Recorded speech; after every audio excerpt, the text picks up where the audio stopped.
पूर्व मध्यकाल से संबंधित क्वेश्चन देखेंगे। पहला क्वेश्चन देखिए, कह रहा है कि निम्नलिखित में से कौन शासक पृथ्वीराज चौहान के नाम से प्रसिद्ध था। तो कौन हो जाएंगे, ये पृथ्वीराज थर्ड हैं। इन्हें क्या कहा जाता है, इन्हें राय पिथौड़ा के नाम से भी जाना जाता है। ये शाकंभरी के चौहान वंश के थे और इसकी स्थापना 7वीं शताब्दी में किसने की थी, वासुदेव ने की थी। और इनकी राजधानी क्या थी, इनकी राजधानी अजमेर के निकट शाकंभरी इनकी राजधानी थी। और ये किसके, चौहान लोग किसके सामंत थे, याद रखें किसके सामंत थे, गुज्जर प्रतिहार के सामंत थे। तो पृथ्वीराज थर्ड का काल देखें, 1177 से 1192 तक का इनका काल है। और तराइन के 2 युद्ध होते हैं। तराइन का फर्स्ट युद्ध कब हो रहा है, 1191 में मोहम्मद गौरी को पराजित किया था इन्होंने। लेकिन तराइन के सेकंड युद्ध में 1192 में मोहम्मद गौरी ने इन्हें हरा दिया था।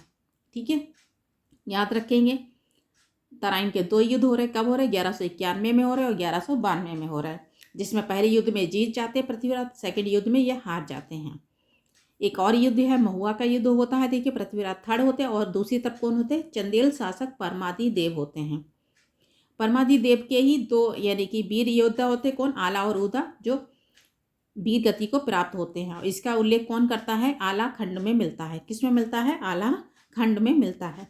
तो आंसर इसका क्या हो जाएगा, सी हो जाएगा, पृथ्वीराज थर्ड हो जाएगा। आंसर इसका सी हो जाएगा। याद रखें, चौहान लोग किसके सामंत थे, तो ये गुज्जर प्रतिहार के सामंत थे। इनकी माता का नाम याद रखें, माता के नाम भी पूछा जा सकता है। तो क्या हो जाएगा, कर्पूर देवी इनकी माता का नाम था। तो पृथ्वीराज थर्ड की माता का नाम क्या था, कर्पूर देवी इनकी माता का नाम था। सेकंड देखिए, क्वेश्चन कह रहा है कि ताम्रपत्र लेख दर्शाते हैं कि प्राचीन काल में बिहार में राजाओं का संपर्क था। तो कौन से संपर्क था, देखिए पाल वंश के जो शासक थे देवपाल, ये बौद्ध मतानुयायी थे और इन्होंने जावा के सेलन वंशी शासक बालपुत्र देव, याद रखें कौन है, बालपुत्र देव के अनुरोध पर उसे नालंदा में एक बौद्ध विहार बनाने के लिए 5 गांव दान में दिए थे। ठीक है, तो आंसर इसका क्या हो जाएगा, ये जावा सुमात्रा हो जाएगा। आंसर इसका डी हो जाएगा। देवपाल की बात करें तो देवपाल का काल है, काल कितना है, 810 से 850 तक इसका काल है। और मुंगेर लेख से भी ज्ञात होता है कि देवपाल ने बिंद पर्वत तथा कम्बोज पर अपने सैनिक अभियान किया था। और देवपाल ने ही, पाल वंश के महान शासक हैं ये देवपाल, और देवपाल ने ही गुज्जर प्रतिहार शासक रामभद्र को और किसे, मिहिर भोज को पराजित किया था। देवपाल और उनके जो पिता होते धर्मपाल, इन दोनों ने ही उपाधि कौन सी धारण की थी, परम सौगात की उपाधि भी धारण की थी। ठीक है, जो तिब्बत के जो इतिहासकार हैं तारानाथ ने देवपाल को क्या कहा, बौद्ध धर्म का पुनः स्थापना करने वाला कहा है। किसने कहा, ये तारानाथ ने कहा है। और किसे कहा, ये देवपाल को कहा है। तो आंसर इसका डी हो जाएगा। थर्ड देखिए, वही क्वेश्चन घुमा के पूछा गया है कि स्वर्ण भूमि का वह राजा कौन था जिसने नालंदा में एक बौद्ध विहार की स्थापना की तथा उसके रख रखाव हेतु अपने दूत द्वारा देवपाल से 5 गांव दान में देने के लिए प्रार्थना की थी। तो कौन हो जाएंगे, सेलन वंशी शासक हैं बालपुत्र देव हो जाएंगे। तो आंसर इसका क्या हो जाएगा, सी हो जाएगा। फोर्थ देखिए, क्वेश्चन कह रहा है गोविंद चंद गढ़वाल की एक रानी कौन है, कुमार देवी ने धर्म चक्र जिन विहार कहाँ बनवाया, तो कहाँ बनवाया था, जहाँ महात्मा बुद्ध ने पहला उपदेश दिया था, सारनाथ में बनवाया था। ठीक है, गढ़वाल वंश चौहान वंश किसके सामंत थे, ये गुज्जर प्रतिहार के सामंत थे। याद रखें किसके सामंत थे, गुज्जर प्रतिहार के सामंत थे।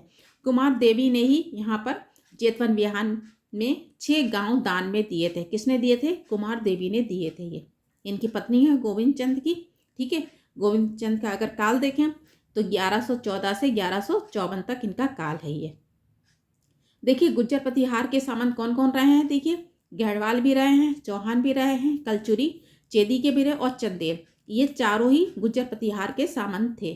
ठीक है, तो याद रखेंगे किसके सामंत थे, सामंत भी पूछा जा सकता है। तो गढ़वाल किसके सामंत थे, ये गुज्जर प्रतिहार के सामंत भी थे। और कुमार देवी में धर्म चक्र जिन विहार कहाँ बनवाया था, सारनाथ में बनवाया था। बोध गया की बात करें तो महात्मा बुद्ध का यहाँ पर इनको ज्ञान प्राप्त हुआ था। राजगृह की बात करें तो यहाँ पर कौन थे, रुद्रक रामपुत्र से इनकी भेंट हुई थी, किसकी, महात्मा बुद्ध की। कुशीनगर की बात करें, कुशीनगर में महात्मा बुद्ध को क्या हुआ, अंतिम वर्षा काल भी इनका बीता था और यहीं पर इनकी मृत्यु भी हुई थी, कुशीनगर में। ठीक है, तो आंसर इसका क्या हो जाएगा, डी हो जाएगा। फिफ्थ देखिए, क्वेश्चन कह रहा हम्बीर का देखिए महाकाव्य कौन सा ग्रंथ है, नव सह सांग चरित्र है इनका ग्रंथ। ठीक है, और क्या कह रहा है कि हम्बीर महाकाव्य में चौहानों को बताया गया है। किस वंश का बताया गया है? ये सूर्यवंशी बताया गया है इनको। ठीक है, देखिए परमार है, प्रतिहार है और चौहान, चालुक्य, इनकी उत्पत्ति किससे मानी गई है? इनकी उत्पत्ति अग्निकुंड से मानी गई है। और इसका उल्लेख कौन करता है? चंद्रवरदाई का पृथ्वीराज रासो में इसका उल्लेख मिलता है। जो कर्नल टॉट है, कर्नल टॉट ने राजपूतों की उत्पत्ति किससे मानी है? सिथियन जाति से मानी है। किससे मानी है? सिथियन जाति से मानी है किसकी? राजपूतों की उत्पत्ति। जबकि जो टी.आर. भंडारकर हैं, ईश्वरी प्रसाद हैं, और इन दोनों ने विदेशी मूल का इन्हें बताया, किसको? राजपूतों को। ठीक है, जो विंसेंट स्मिथ हैं, इन्होंने किसकी मानी है? शक और कुषाणों के मिश्रण से इनकी उत्पत्ति मानी है, किसकी? राजपूतों की। राजपूतों की उत्पत्ति देखिए उत्पत्ति अगिन से मानी गई है। तो इस कौन कौन से लेख हो जाएंगे? देखिए ग्वालियर लेख है, एहोल अभिलेख है, इसमें हम्बीर का नव सह सांग चरित्र भी है।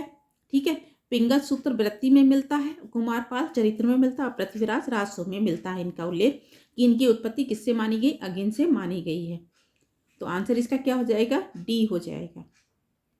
6 देखिए क्वेश्चन कह रहा आला उदल संबंधित है। तो किससे संबंधित है? ये महुआ से संबंधित है, और ये परमादिदेव, चंदेल शासक परमादिदेव के सेनानायक थे 1182 में। ठीक है, कब महुआ का युद्ध कब हो रहा है? 1182 में हो रहा है। पृथ्वीराज थर्ड ने इनको हरा दिया था, किसको? परमादिदेव को हरा दिया था। और आला उला थे। ठीक है, आला और उदल कौन थे? वीर गति को प्राप्त हुए थे। और इसका उल्लेख चंद्रबरदाई की कृत पृथ्वीराज रासो में मिलता है इसका उल्लेख। ठीक है, और किस में मिलता है? जखनिक का कौन सा है? आला खंड में भी मिलता है इसका उल्लेख। तो आंसर इसका क्या हो जाएगा? सी हो जाएगा। 7 देखिए क्वेश्चन कह रहा पृथ्वीराज रासो के लेखक कौन है? तो पृथ्वीराज रासो के लेखक कौन है? ये चंद्रबरदाई हो जाएंगे। कल्हड़ ने क्या लिखी? राजतरंगिणी लिखी, इसमें 8 तरंग मिलते हैं। जैनक की परमार रासो है इनकी। बिल्हड़ की कौन सी है? विक्रमादेव चरित है इनकी रचना। तो आंसर इसका डी हो जाएगा। और किसके दरबार में थे? पृथ्वीराज थर्ड के दरबार में थे। 8 देखिए क्वेश्चन कह रहा पृथ्वीराज विजय, क्या कह रहा है? पृथ्वीराज विजय के लेखक कौन हो जाएंगे? तो ये जैनक हो जाएंगे। और पृथ्वीराज रासो के लेखक कौन है? चंद्रबरदाई हो जाएंगे। तो यहाँ पर विजय रखा है, तो आंसर इसका क्या हो जाएगा? सी हो जाएगा, जैनक की है ये। ठीक है, 9 देखिए क्वेश्चन कह रहा है कि निम्नलिखित में से कौन सा एक सुमेलित नहीं है? तो इसमें से कौन सा एक सुमेलित नहीं है? तो अब्दुल रहमान की हमीर रासो नहीं है, किसकी है ये हमीर रासो? तो यहाँ पे लिख देते हैं किसकी है ये? सारंगधर की है। किसकी है? सारंगधर की ये रचना है हमीर रासो। चंद्रबरदाई की पृथ्वीराज रासो, ये भी सही है देखिए। और जगनी की क्या? आला खंड है इनकी। और नरपति नल्हा की कौन सी है? बीसल देव रासो है। तो ये देखिए आंसर इसका क्या हो जाएगा? आंसर इसका ए हो जाएगा। ये इनकी रचना नहीं है हम्बीर रासो की। कौन सी हो जाएगी? ये किसने लिखी है? ये सारंगधर ने लिखी है रचना। 10 देखिए क्वेश्चन कह रहा है कि निम्नलिखित राजपूत वंश में से किसने 8वीं शताब्दी में दिल्ली का या दहली शब्द की स्थापना की थी? तो कौन हो जाएंगे? अनंग पाल तोमर। ठीक है, तोमर वंश के शासक कौन है? अनंग पाल तोमर ने की थी इसकी स्थापना। बाद में चौहानों ने इस पर अधिकार कर लिया था। तो आंसर इसका क्या हो जाएगा? सी हो जाएगा। राजा कौन है? अनंग पाल तोमर हो जाएंगे। 11 देखिए क्वेश्चन कह रहा है कि जैजाक भुक्ति प्राचीन नाम था, तो किसका नाम था? ये बुंदेलखंड का नाम था। तो आंसर इसका बी हो जाएगा। 12 देखिए क्वेश्चन कह रहा है कि धंगदेव ये चंदेल शासक हैं, किस वंश के शासक थे? तो ये जैजाक भुक्ति के चंदेल थे।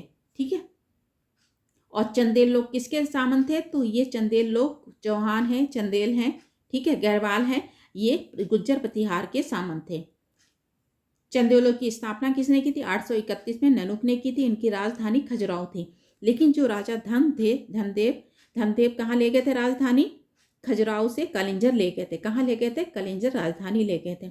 जो राजा धनदेव हैं लगभग 100 वर्ष तक जीवित रहे थे, और अंतिम समय में इन्होंने प्रयाग और गंगा यमुना के संगम पर अपने प्राण त्याग दिए थे। ठीक है, तो आंसर इसका क्या हो जाएगा? ए हो जाएगा। देखो चंदेल शासकों का क्रम बताना इसमें से है। तो पहले कौन हो जाएंगे? यशोवर्मन हो जाएंगे। यशोवर्मन का काल देखें तो 930 से 950 तक का इनका काल है। उसके बाद में कौन हो जाएंगे? धंगदेव हो जाएंगे तो इसका 2 हो जाएगा देखिए, और इनका काल देखें 950 से 1002 हो जाएगा। फिर बाद में कौन हो जाएंगे, विद्याधर आ जाएंगे। विद्याधर का काल देखें 1019 से 29 तक का है, और ये महमूद गजनवी के समय के समकालीन है। अंत में कौन हो जाएंगे, कीर्तिवर्मन है, और कीर्तिवर्मन का काल देखें तो 1060 से 1100 तक का है। तो देखिए इसमें आंसर इसका कौन सा हो जाएगा, ए हो जाएगा। पहले कौन हो जाएंगे, यशोवर्मन है, फिर राजा धनदेव हैं, फिर विद्याधर हो जाएंगे, फिर अंतिम में कौन हो जाएंगे, कीर्तिवर्मन हो जाएंगे। 14 देखिए क्वेश्चन कह रहा है चित्तौड़ के त्रिभुवन नारायण मंदिर को किसने बनवाया था। तो ये किसने बनवाया था, ये परमार शासक भोज ने बनवाया था इसको। तो आंसर इसका सी हो जाएगा। इनकी रचनाएं कौन कौन सी है देखिए, श्रृंगार प्रकाश है, प्राकृतिक व्याकरण है, इनकी श्रृंगार मंजरी है, कूर्म शतक है, और इनकी सरस्वती कंठ भरण भी इनकी रचनाएं हैं। तो आंसर इसका सी हो जाएगा। 15 देखिए क्वेश्चन कह रहा है पुण्यवर्धन भुक्ति अवस्थित है, तो कहाँ है ये, उत्तर बंगाल में स्थित है। तो आंसर इसका ए हो जाएगा। आज इतने क्वेश्चन रखते हैं, धन्यवाद।